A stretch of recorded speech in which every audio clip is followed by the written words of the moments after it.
चलिए सुनते हैं कहानी सम्राट विश्वजीत का अगला एपिसोड। अपने भाई जैसे मित्र के मिलने पर विश्वजीत खुश तो बहुत थे और उनकी इसी खुशी ने उन्हें कुछ समय के लिए तो राजकुमारी की मृत्यु के शोक से भी दूर कर दिया था। लेकिन जिस प्रकार जीवन और समय स्थिर नहीं होते, उसी प्रकार हमारी भावनाएं भी स्थिर नहीं होती। जिस तरह सोमेश्वर के मिलने की खुशी ने विश्वजीत को एक दुख से उभारा, तो उसके अगले सवाल ने उन्हें दुविधा में डाल दिया था। उन्हें समझ नहीं आ रहा था कि वो इस समय अपने मित्र को क्या जवाब दे। सोमेश्वर ने दोबारा विश्वजीत से सवाल किया, मित्र विश्वजीत, हम आपसे ही कह रहे हैं, हम मधु से मिलना चाहते हैं। हमारी बहन कहाँ है? अभी अभी तो आपने कहा था ना कि वो सुरक्षित है। हाँ मित्र सोमेश्वर, वो सुरक्षित है, ये सत्य है, लेकिन वो अभी हमारे साथ नहीं बल्कि सुंदरवन में है। सुंदरवन? मगर क्यों विश्वजीत? मधु तुम्हारी जिम्मेदारी थी, तुमने हमें उसका ख्याल रखने का वचन दिया था। एक बार फिर तुमने हमें धोखा दिया है विश्वजीत। ऐसा कुछ नहीं है सोमेश्वर, हमारा यकीन करो। हम कैसे यकीन करें तुम्हारा विश्वजीत? क्या एक बार पहले भी तुमने मधु को अपने राज्य में अकेला लड़ने के लिए नहीं छोड़ दिया था? कैसे भूल जाऊं मैं वो वक्त जब मेरी बहन पूरी सभा के बीच में बेड़ियों में बंधी खड़ी थी और तुम सिवाय उसे देखने के कुछ नहीं कर सकते थे।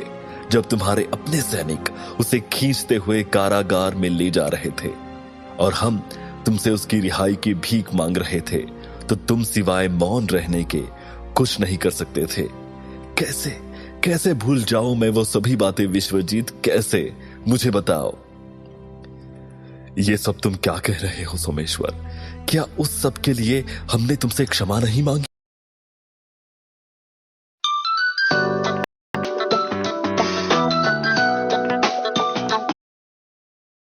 विश्वजीत, क्षमा मांगने से क्या सब कुछ लौट आता है? तुम आज यहां हो और मधु वहां पता नहीं किस हाल में होगी, और तुम हमसे क्षमा याचना कर रहे हो। सोमेश्वर, तुम बेकार की बातें कर रहे हो महाराज से। एक तो वो तुम्हें अपना मित्र मानते हुए तुमसे क्षमा मांग रहे हैं, और तुम्हारी बहन को विश्वजीत ने खुद से जीता हुआ पूरा राज्य दिया है। तुम्हारी बहन सुंदरवन की महारानी बन चुकी है। तुम्हें तो महाराज का ऋणी होना चाहिए, और तुम बेवजह ही उन पर इल्जाम लगाते जा रहे हो। क्या आप सत्य कह रहे हैं महागुरु? भला हमें तुमसे झूठ बोलकर क्या मिलेगा सोमेश्वर? परंतु इस समय महाराज स्वयं अत्यधिक परेशानी में है, इसलिए महाराज का तुम्हारे व्यक्तिगत कार्य में पड़ना मुमकिन नहीं है। बेहतर यही होगा कि तुम अकेले ही सुंदरवन जाओ और अपनी बहन से मिल लो। सच्चाई तुम्हारे सामने खुद ब खुद आ जाएगी। क्षमा महागुरु, क्षमा करना मित्र। हमने आवेश में आकर आपसे बहुत कुछ भला बुरा कह दिया, जो कि हमें नहीं कहना चाहिए था। इस बात का हमें खेद है, कृपया हमें क्षमा करें। अरे इसमें क्षमा मांगने की कोई जरूरत नहीं है तुम्हें। तुम्हारी जगह यदि हम भी होते तो शायद ऐसा ही करते। सच में विश्वजीत, मधु सही कहती थी तुम्हारे बारे में। बहुत बड़ा दिल है तुम्हारा। तुमसे मिलने के बाद उसके पास और कोई बात ही नहीं होती थी करने को। बस सारा दिन विश्वजीत ऐसे है, विश्वजीत वैसे है, बस यही सब बताती रहती थी। राजन, इस समय रात्रि अधिक हो चुकी है, ऐसे में आपको विश्राम करना चाहिए। सोमेश्वर, आप भी विश्राम करें। कल सुबह प्रातः काल में आप लोग दोबारा से वार्तालाप शुरू कर सकते हैं। ठीक है महागुरु। राजा विश्वजीत और सोमेश्वर महागुरु की बात मानते हुए अपने शिविर की ओर प्रस्थान करते हैं। सोमेश्वर के साथ उनका पालतू सिंह भी था। अन्य सैनिक भी उनके पीछे पीछे आने लगते हैं। वो सभी लोग शिविर पहुंचकर शीघ्र ही महागुरु के आज्ञा अनुसार विश्राम करने चले जाते हैं। सोमेश्वर, एक बात और जाननी थी हमें। तुम्हें कैसे पता चला कि हम तुम्हें यहां मिलेंगे? ये तो आसान था विश्वजीत। हम आचार्य दिव्य दृष्टि के साथ थे। उन्होंने हमें बस इतना कहा कि पुत्र, तुम जब तक चाहो यहां आराम करो। वैसे भी तुम्हारा कबीला पूरी तरह से नष्ट हो चुका है, अब वहां कोई भी नहीं बचा। इसलिए एक बार पूरी तरह से स्वस्थ होने के बाद पूरब की तरफ चलते जाना। तुम्हारी मंजिल तुम्हें वही मिलेगी। ऐसा कहकर वो हमें अपने शिष्यों के साथ छोड़ के चले गए। उन्हें एक निश्चित समय पर किसी निश्चित स्थान पर पहुंचना था। शिष्यों के अनुसार वो स्थान उनकी जन्मभूमि थी, इसलिए हर साल होली के समय वो वहीं चले जाते हैं। हम जानते हैं। ठीक है, तुम विश्राम करो। शुभ रात्रि। ऐसा कहकर विश्वजीत एक तरफ मुंह करके लेट जाते हैं। उनकी आंखों में अभी भी नींद नहीं थी। सोमेश्वर की बातों ने राजकुमारी और मधु के साथ बिताए पलों की यादों को जो ताजा कर दिया था। बस फर्क इतना था, कुछ समय पहले विश्वजीत बीते पलों को याद करके आंसू बहा रहे थे। अब वही बीते पल उनके चेहरे पर मुस्कान की वजह बन गए थे। उन्हें याद आ रहा था कि किस तरह मधु राजकुमारी के कड़वे व्यवहार को लेकर उनसे झगड़ती रहती थी। तुम ही संभालो विश्वजीत अपनी राजकुमारी को। मुझसे सहन नहीं होते तुम्हारी राजकुमारी के ये नखरे। और कभी विश्वजीत तुम परेशान ना हो, एक दिन राजकुमारी तुम्हारे प्यार को समझेगी। हम जानते हैं तुम्हारा दिल सोने के जैसा है। एक दिन वो इसका मोल जरूर समझेगी। इन्हीं पलों को याद करते करते उनकी यादों ने कब करवट बदल ली, इसका विश्वजीत को खुद भी पता नहीं चला। काश मधु तुम इस समय हमारे पास होती तो समझ पाती कि आज हमें तुम्हारी कितनी जरूरत है। आज हम खुद को कितना अकेला महसूस कर रहे हैं। एक तुम ही तो थी जो हमें हमसे भी ज्यादा जानती थी। हमारे मन में क्या चल रहा है ये तुम्हें हमारे बोलने से पहले ही पता रहता था। आज हमें सच में तुम्हारी बहुत जरूरत है मधु। सोचते सोचते विश्वजीत को कब नींद आ गई उन्हें खुद भी पता नहीं चला। और अगले दिन सुबह रात में देर से सोने के कारण सुबह विश्वजीत की आंख भी देर से खुलती है। विश्वजीत अपने शिविर से बाहर निकल कर देखते हैं। आज भी सोमेश्वर पहले की ही तरह जल्दी उठकर बाकी सैनिकों के साथ युद्ध अभ्यास करते हुए दिखते हैं। महागुरु भी योग निद्रा में लीन थे। विश्वजीत महागुरु के पास जाकर उन्हें अभिवादन करते हैं। गुरुदेव, हमारा प्रणाम स्वीकार करें। राजगुरु धीरे से अपनी आंखें खोलते हैं और राजा विश्वजीत की तरफ देखते हुए कहते हैं, चिरंजीवी भव पुत्र, आओ आओ, हम सुबह से तुम्हारा ही इंतजार कर रहे थे। कुछ खास महागुरु? हाँ विश्वजीत, हमारे विचार में अब हमें जल्द से जल्द आगे बढ़ना चाहिए, अन्यथा हमें डर है कि ऐसा ना हो कि इन सब परेशानियों में पड़कर कहीं हम अपने लक्ष्य से पीछे ना रह जाएं। महागुरु की बात सुनकर विश्वजीत गुमसुम से हो जाते हैं। उन्हें समझ नहीं आ रहा था कि वो महागुरु को क्या जवाब दे। सत्य यह था कि वो इस वक्त युद्ध लड़ने तो क्या, युद्ध के बारे में सोचने की स्थिति में भी नहीं थे। महागुरु वापस से पूछते हैं, किस सोच में पड़ गए आप राजन? क्या आपको किसी बात का संकोच है?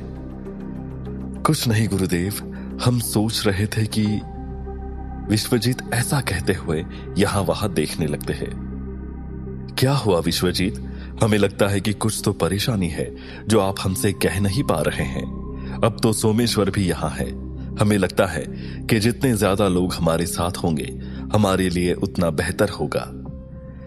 जी हाँ महागुरु, आप सही कह रहे हैं, परंतु शायद सोमेश्वर हमारे साथ नहीं रहेगा। हमारे साथ नहीं रहेगा मतलब? क्या उसे हमारे साथ मिलकर कुरीति से युद्ध लड़ने में कोई समस्या है?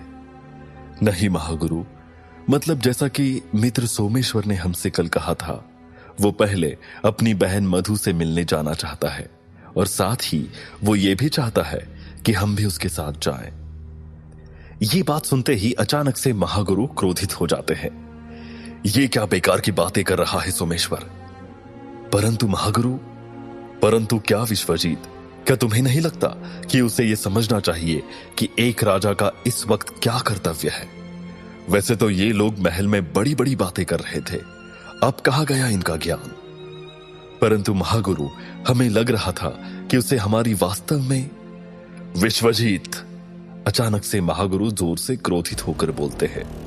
उनकी आवाज इतनी तेज थी कि सोमेश्वर भी अपना अभ्यास छोड़कर महागुरु के पास आ जाते हैं।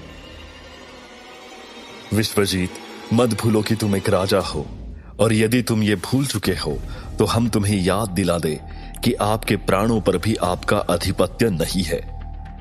हम समझ सकते थे आपका राजकुमारी के प्रति मोह, इसलिए हमने आपको कुछ समय दे दिया शोक मनाने का, परंतु अब और नहीं। यह समय शोक मनाने का नहीं है। वहां सीमा के उस पार हमारी लाचार प्रजा इस इंतजार में है कि उनके महाराज आएंगे उन्हें उस क्रूर और दुष्ट राजा के राज्य से छुड़ाने, और आप यहां एक मित्र और राजकुमारी के मोह में पड़कर अपना कर्तव्य भूल रहे हो। राजन, इस मोह के बंधन से ऊपर उठिए। आप अनाथ और अकेले नहीं है। आप भविष्य के होने वाले एक सम्राट है, और एक सम्राट के लिए उसकी प्रजा ही उसका परिवार है। उसका कुछ निजी नहीं रह जाता। मर्यादा पुरुषोत्तम श्री राम को स्वयं ईश्वर होते हुए भी अपने प्रजा के लिए अपनी प्राण प्रिय जगत जननी मैया सीता से वियोग सहना पड़ा। राजन, आप इस प्रकार अपने दायित्व से विमुख नहीं हो सकते। परंतु गुरुदेव, एक राजा की भी तो भावनाएं होती है, उसकी भी कामनाएं होती है। अगर सम्राट होना इतना ही सरल होता तो हर कोई सम्राट होता। एक आदर्श सम्राट वही है जो तन और मन से दृढ़ हो, तथा उसका मन और इंद्रिय उसके वश में होने चाहिए, जिसके लिए प्रजा की प्रसन्नता ही उसका सब कुछ हो। जो सारे प्रजा को अपना कुटुंब समझे, वही एक आदर्श सम्राट है। इसलिए राजन, आप इस मोह को छोड़कर अपनी इंद्रियों को वश में करें और अपनी प्रजा के उज्जवल भविष्य के बारे में पहले सोचे। क्षमा गुरुदेव, शायद हम अपने कर्तव्यों को भूल गए थे। राजन, याद रखो, वासुदेव नंदन भगवान श्री कृष्ण ने अर्जुन से क्या कहा था? कर्मण्येवाधिकारस्ते मा फलेषु कदाचन। कर्म कर, फल की इच्छा ना कर। कर्म ही सर्वश्रेष्ठ है, और राजा का कर्म उसकी प्रजा के हित में है। महागुरु की बातें सुनकर सोमेश्वर की भी आंखें नीची हो जाती है। उसे समझ आ जाता है कि अब विश्वजीत से किसी भी प्रकार की उम्मीद रखना व्यर्थ है। इसलिए वो बिना कुछ बोले ही वहां से सीधा अपने कक्ष की ओर चला जाता है, और कुछ समय के पश्चात विश्वजीत और महागुरु के सामने आता है। क्षमा करें महागुरु, इसमें हमारे मित्र की कोई गलती नहीं है। हम ही ने इन्हें हमारे साथ चलने के लिए जोर दिया था, और अब हम समझ गए हैं कि विश्वजीत की इस समय हमसे ज्यादा महिंद्राओं की प्रजा को जरूरत है। मित्र विश्वजीत, महागुरु ने जो कुछ कहा सत्य कहा, और हमें इस बात पर कोई भी नाराजगी नहीं है कि यदि आप हमें छोड़कर अपनी प्रजा के लिए निर्णय लेते हैं, बल्कि हमें तो खुशी ही होगी कि आप अपनी जिम्मेदारी पूरी ईमानदारी के साथ निभा रहे हैं। और इतना ही नहीं, बल्कि हमारी कोशिश रहेगी कि हम जल्द से जल्द वहां से लौटकर आपके साथ आपके इस युद्ध में कंधे से कंधा मिलाकर खड़े हो सके।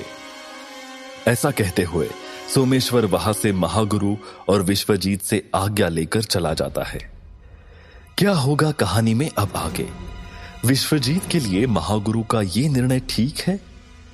कैसे विश्वजीत संभालेंगे खुद को? कैसे चलेंगे वो महागुरु के इस कठोर रास्ते पर?